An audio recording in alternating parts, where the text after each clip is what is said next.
അങ്ങനെ കേരളത്തിൽ വളരെ കൃത്യമായ ജാതി സമവാക്യങ്ങൾ ഉണർന്നു കഴിഞ്ഞു.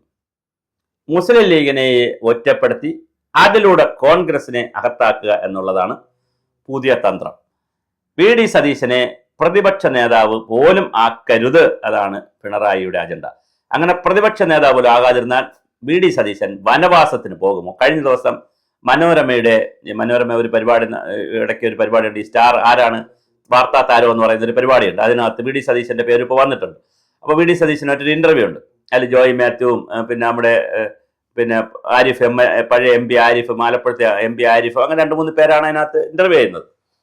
അപ്പൊ അതിനകത്തും അവസാനം അദ്ദേഹം പറയുന്നുണ്ട്, ഞാൻ വനവാസത്തിന് പോകുന്നത് കാട്ടിപ്പോകലല്ല, പക്ഷെ ഞാൻ രാഷ്ട്രീയ പ്രവർത്തനം, പാർലമെന്ററി രാഷ്ട്രീയ പ്രവർത്തനം നിർത്താനുള്ള സാധ്യത കാണുന്നു എന്നുള്ളതാണ് ഞാൻ മനസ്സിലാക്കുന്നത്. സംഘടനാ രാഷ്ട്രീയത്തിലേക്ക് പോകാനുള്ള സാധ്യതയായിരിക്കും കാണുന്നത്.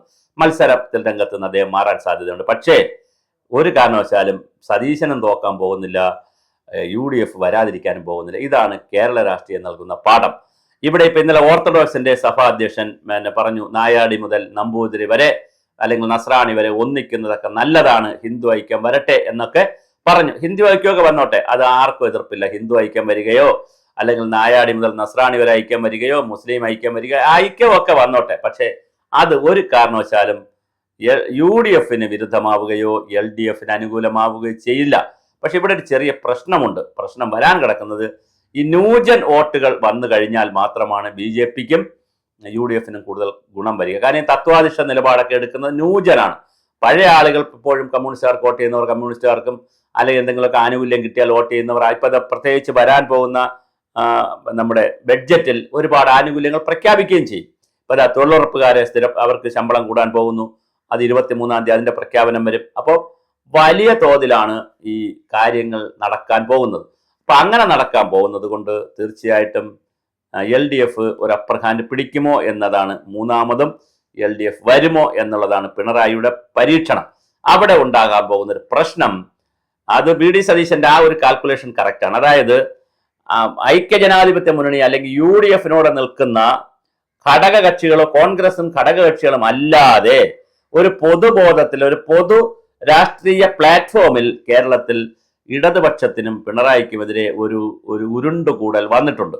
ആ ഉരുണ്ടുകൂടൽ വോട്ടായി മാറിയാൽ തീർച്ചയായിട്ടും UDF 100 സീറ്റിൽ കൂടുതൽ അധികാരത്തിൽ വരും. അങ്ങനെ വോട്ടാകണം അത്. കാരണം ഇടതുപക്ഷത്തുള്ള ബുദ്ധിജീവികൾ, ഇടതുപക്ഷത്തുള്ള ശാസ്ത്ര സാഹിത്യ പരിഷത്തുകാർ, പുരോഗമന കലാ സാഹിത്യ സംഘക്കാർ, അതുപോലെ സർവീസ് സംഘടനയുടെ ആളുകൾ, ഒരുപാട് ആളുകൾ, ഇടതുപക്ഷത്തിലുള്ള ഒരുപാട് ആളുകൾ ഇപ്രാവശ്യം കോൺഗ്രസ് വരട്ടെ എന്നുള്ള ഒരു ചിന്തയിലേക്ക് മാറിയിട്ടുണ്ട്. ആ മാറ്റം തീർച്ചയായിട്ടും കോൺഗ്രസിന് ഗുണം ചെയ്യാനുള്ള സാധ്യതയുണ്ട്. അപ്പോഴും സതീശനെ ഒറ്റതിരിഞ്ഞ് ആക്രമിക്കുക എന്നുള്ള ഒരു തന്ത്രത്തിലാണ് CPM-ഉം ലീഗും ഒക്കെ നിൽക്കുന്നത്. NSS ഒരു ഡിഗ്രി മാറ്റി പിടിച്ചിട്ടുണ്ട്. അവർ ഞാൻ സതീശനെ അല്ല ഞങ്ങൾ ഉദ്ദേശിച്ചെന്നൊക്കെ പറഞ്ഞെങ്കിലും തിരിച്ച് വീണ്ടും വരാനുള്ള സാധ്യതയുണ്ട്. അപ്പൊ ഇങ്ങനെ വരുമ്പോൾ സ്വാഭാവികമായിട്ട് സതീശൻ, അത് നമ്മുടെ ഒരു കാൽക്കുലേഷൻ അനുസരിച്ച് പരവൂറിൽ സതീശൻ വീണ്ടും വോട്ട് നേടി ജയിക്കും. കാരണം അദ്ദേഹം മുഖ്യമന്ത്രി കാൻഡിഡേറ്റ് ആയിട്ടാണ് ഇപ്പൊ മത്സരിക്കുന്നത്. തീർച്ചയായിട്ടും പറവൂറിൽ ജയിക്കാനാണ് എല്ലാ സാധ്യതയും കാണുന്നത്. കാരണം കേരളത്തിലൊരു പൊതു മനസ്സെന്ന് പറയുന്ന ഒരു മതേതര മനസ്സാണ്. പക്ഷേ സ്വന്തമായി ജാതി ഉള്ളവരുമാണ്. അതാണ് കേരളത്തെക്കുറിച്ച് പഠിക്കുക നല്ല രസമാണ്. സ്വന്തമായി ജാതിയുണ്ട്, മതമുണ്ട്, മതചിന്തയുണ്ട്, ജാതി ചിന്തയുണ്ട്. പക്ഷെ ഈ ഇലക്ഷനിൽ സമ്പൂർണമായി ജാതിപരമായിട്ടല്ല വോട്ട് ചെയ്യുന്നത്, കുറെ മതേതരമായിട്ട് കൂടി തന്നെയാണ് വോട്ട് ചെയ്യുന്നത്. അതുകൊണ്ടാണ് ലീഗിന്റെ അവിടെയൊക്കെ ഇടയ്ക്ക് CPM-ന് ജയിക്കാൻ പറ്റുന്നത്. കുറെ പിന്നെ മറ്റ് പല സ്ഥലങ്ങളിലും മാറിയൊക്കെ ജയിക്കാൻ കഴിയുന്നത് അങ്ങനെയാണ്. എന്നാൽ ഇതിനെയെല്ലാം കുത്തിത്തിരിച്ച് ആവശ്യം പോലെ കുത്തിത്തിരിപ്പുണ്ടാക്കി ഒരു മുസ്ലിം വിരുദ്ധത കുത്തിവെച്ച് അത് ഹിന്ദുക്കളിലും ക്രിസ്ത്യാനികളിലും കുത്തിവെച്ചതിന് ശേഷം അത് മുസ്ലിങ്ങളെക്കാണ് എല്ലാം കൊണ്ടുപോകാൻ UDF വന്നാൽ കൊണ്ടുപോകാൻ പോകുന്നൊരു കാഴ്ചപ്പാടുണ്ടാക്കി.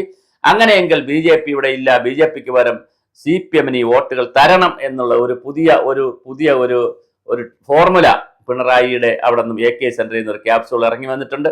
പക്ഷെ അത് കേരള സമൂഹം വലുതായിട്ട് എടുത്തിട്ടില്ല എന്നുള്ളതാണ്. ഇതുവരെ ഇനി എടുക്കുമോ എന്ന് പറയാൻ കഴിയില്ല. കാരണം NSS ഉണ്ട്, NSNDP ഉണ്ട്, അതുപോലെ തന്നെ ഓർത്തഡോക്സ് സഭയുണ്ട്, ഒരുപാട് ആളുകൾ, മതസംഘടനകളെല്ലാം ഒരിടത്ത് ഒന്നിക്കുകയാണ്.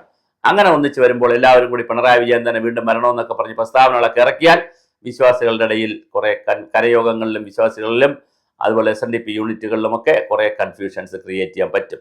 പക്ഷെ ആ കൺഫ്യൂഷൻസ് എല്ലാം അല്ലെങ്കിൽ ആ ക്രിയേറ്റ് ചെയ്യപ്പെടുന്ന പ്രശ്നങ്ങളെല്ലാം വോട്ടായി മാറുമോ എന്നുള്ളതാണ് വളരെ പ്രധാനം. വോട്ടായി മാറാൻ സാധ്യതയില്ല എന്നുള്ളതാണ് നമ്മൾ മനസ്സിലാക്കുന്നത്. അങ്ങനെ വോട്ടായി മാറിയാൽ പിന്നെ കേരളം എന്താണ് മുമ്പോട്ട് വയ്ക്കുന്ന ആ രാഷ്ട്രീയം എന്നുള്ളതും വളരെ പ്രധാനപ്പെട്ട കാര്യമാണ്. ഈ ഇടതുപക്ഷ മുന്നണി വരുമോ, BJP വരുമോ, കോൺഗ്രസ് വരുമോ എന്നുള്ളതല്ല. ജാതി മതവർഗ സംഘടനകൾ പറയുന്നതിനനുസരിച്ച് ആളുകൾ വോട്ട് ചെയ്യാൻ നിന്നാൽ അതാണ് വോട്ടിന്റെ ഒരു പാറ്റേൺ എങ്കിൽ പൊതുസമൂഹം മുഴുവൻ അങ്ങനെ ഒരു പാറ്റേൺ, ഒരു ചെറുവിഭാഗം ചിലപ്പോൾ അങ്ങനെ മാറും, ചില സമുദായങ്ങൾ മാറും, ചില സംഘടനകൾ മാറും, ചില മതവിഭാഗങ്ങൾ മാറും. പക്ഷെ പൊതുസമൂഹം മൊത്തത്തിൽ അങ്ങനെ ചിന്തിച്ചാൽ അതൊരു ഒരു ഒരു സുഖകരമായ കാര്യമല്ല. അതേസമയം രാഷ്ട്രീയ പാർട്ടികൾ എന്നുള്ള നിലയിൽ 3 മുന്നണികളുണ്ട്. അവർ അവരുടെ വികസന അജണ്ടകൾ പറയട്ടെ, അവരുടെ കാഴ്ചപ്പാടുകൾ പറയട്ടെ, ജനക്ഷേമ പരിപാടികൾ പറയട്ടെ, അതിന് വോട്ട് കൊടുക്കുകയും ചെയ്യുക. അത് പ്രശ്നമുള്ള കാര്യമല്ല. പക്ഷേ അല്ലാതുള്ളൊരു വോട്ടിംഗ് പാറ്റേൺ വരുന്നത് കേരളത്തെ കടലിലേക്ക് തന്നെ കൊണ്ടുപോകും. ഈ ഭ്രാന്താലയത്തെ വീണ്ടും ഒരു ഭ്രാന്താലയം, ഒന്നുകൂടി ആ ഭ്രാന്താലയം തുറക്കുന്ന ഒരു കാഴ്ചപ്പാടായിരിക്കും സംഭവിക്കുക. അതിന് ഇപ്രാവശ്യം അവസരമുണ്ടാകരുത് എന്നുള്ളതാണ്. അവസരമുണ്ടാകാതിരിക്കുന്നതിനുള്ള ഒരു മതേതരമായ മനസ്സാണ് മലയാളിക്കുള്ളത്. ആ മനസ്സ് വർക്കൗട്ട് ചെയ്താൽ ന്യൂജന്റെ മനസ്സ് കൂടി വർക്കൗട്ട് ചെയ്ത് ഇങ്ങനെ പല കണ്ടീഷനാണ് വർക്കൗട്ട് ചെയ്യപ്പെട്ടാൽ തീർച്ചയായിട്ടും ഐക്യജനാധിപത്യ മുന്നണിക്കാണ് ഇപ്പോഴും അപ്പർ ഹാൻഡ് നിൽക്കുന്നത്. രാഹുൽ ഗാന്ധി അടക്കമുള്ള ആളുകൾ കേരളത്തിൽ വന്ന് പ്രചരണം നടത്തി, വലിയ തോതിൽ പ്രിയങ്ക ഗാന്ധിയൊക്കെ വന്ന് പ്രചരണം നടത്തി, ന്യൂജനെയും കൂടിയൊക്കെ ഒന്ന് കൈകാര്യം ചെയ്യാൻ പറ്റിയാൽ തീർച്ചയായിട്ടും ഒരു വോട്ട് വരാനുള്ള സാധ്യതയുണ്ട്. പക്ഷേ അപ്പോഴും രാജീവ് ചന്ദ്രശേഖരന്റെ നേതൃത്വത്തിൽ ശക്തമായ നേതൃത്വമാണ്. അവിടെ BJPയിലേക്ക് അനുദിനം CPMലെയും കോൺഗ്രസിലെയും ആളുകളെ കൊണ്ടുപോയിക്കൊണ്ടേയിരിക്കുന്നു. അവിടെയും ഒരുപാട് വിസ്മയങ്ങൾ നടക്കുന്നു, കോൺഗ്രസിലും നടക്കുന്നു. ഇഷാ പോറ്റിയെ കൊണ്ടുവന്നു, പലരെയും കോൺഗ്രസ്സുകാരും കൊണ്ടുവരുന്നുണ്ട്. അപ്പോൾ കോൺഗ്രസ്സുകാർ കൊണ്ടുവരുന്നു, പിന്നെ ഇപ്പുറത്ത് BJPക്കാർ ഒരുപാട് ആളുകളെ കൊണ്ടുവരുന്നു. ഈ ഒരു രാഷ്ട്രീയവും കേരളത്തിൽ നടക്കുന്നുണ്ട്. അപ്പോൾ കേരളത്തിലെ രാഷ്ട്രീയം ചർച്ച ചെയ്യുമ്പോൾ തീർച്ചയായിട്ടും ജാതി മത വർഗ സംഘടനകൾ ഭൂരിപക്ഷ വർഗീയതയെന്നും ന്യൂനപക്ഷ വർഗീയതയെന്ന് പറഞ്ഞ് 2 വിഭാഗങ്ങളായി നിൽക്കുന്നത് ഇത് EMSന്റെ കാലം മുതൽ തുടങ്ങിയിട്ടുള്ള കളിയാണ്. നാളിതുവരെ ആ കളി ആരും അവസാനിപ്പിക്കുന്നില്ല. അത് മാത്രമല്ല, മുറിവിന് പിന്നെ മുളക് തേക്കുക എന്നുള്ള നിലയിൽ ഇതിനെ കുത്തിത്തിരുകി പുതിയ പുതിയ മാറ്റങ്ങളിലേക്ക് കൊണ്ടുവന്നുകൊണ്ട് ഇനിയും മാറാടും തലശ്ശേരിയും ഒക്കെ ഉണ്ടായാൽ സന്തോഷമെന്ന് വിചാരിക്കുന്ന വലിയൊരു വിഭാഗം രാഷ്ട്രീയ ചേട്ടന്മാരിവിടെയുണ്ട്. അത് ഉണ്ടാകാതിരിക്കട്ടെ. രാഷ്ട്രീയമായി തന്നെ വികസനത്തിന്റെ പേരിലുള്ള ഒരു കേരളത്തിനെ കുറിച്ചുള്ള ചിന്തകളാണ് നമുക്ക് മുന്നോട്ട് കൊണ്ടുപോകേണ്ടത്. മറ്റത് ഒക്കെ നടന്നോട്ടെ. സ്വകാര്യമായി ഹിന്ദുക്കൾ ഒന്നിക്കുകയും പിന്നെ അതുപോലെ തന്നെ ക്രിസ്ത്യാനികൾ ഒന്നിക്കുകയും ഇനി മുസ്ലിങ്ങൾ വേണമെങ്കിൽ അവരൊന്നിക്കുകയും പല തരത്തിലുള്ള ഒന്നിപ്പുകൾ നടക്കുന്നു. അതെല്ലാം നടന്നോട്ടെ, നവോത്ഥാനമൊക്കെ നടക്കട്ടെ. പക്ഷെ രാഷ്ട്രീയ രംഗത്ത് ഇത് എവരുടെ തിട്ടൂരം വാങ്ങുന്ന അല്ലെങ്കിൽ മത നേതാക്കൾ പറയുന്നതിനനുസരിച്ച് വോട്ട് ചെയ്ത് കൊടുക്കുന്ന ഒരു പൊളിറ്റിക്സ് ഇവിടെ വന്നാൽ അത് വലിയ അപകടമായിരിക്കും. നിർഭാഗ്യവശാൽ ആ അപകടത്തെ പ്രോത്സാഹിപ്പിക്കുന്നത് പരിപോഷിപ്പിക്കുന്നത് CPM ആണ് എന്നുള്ളതാണ് ഈ കാലത്തിൻ്റെ ഏറ്റവും വലിയൊരു ഗതികേട്.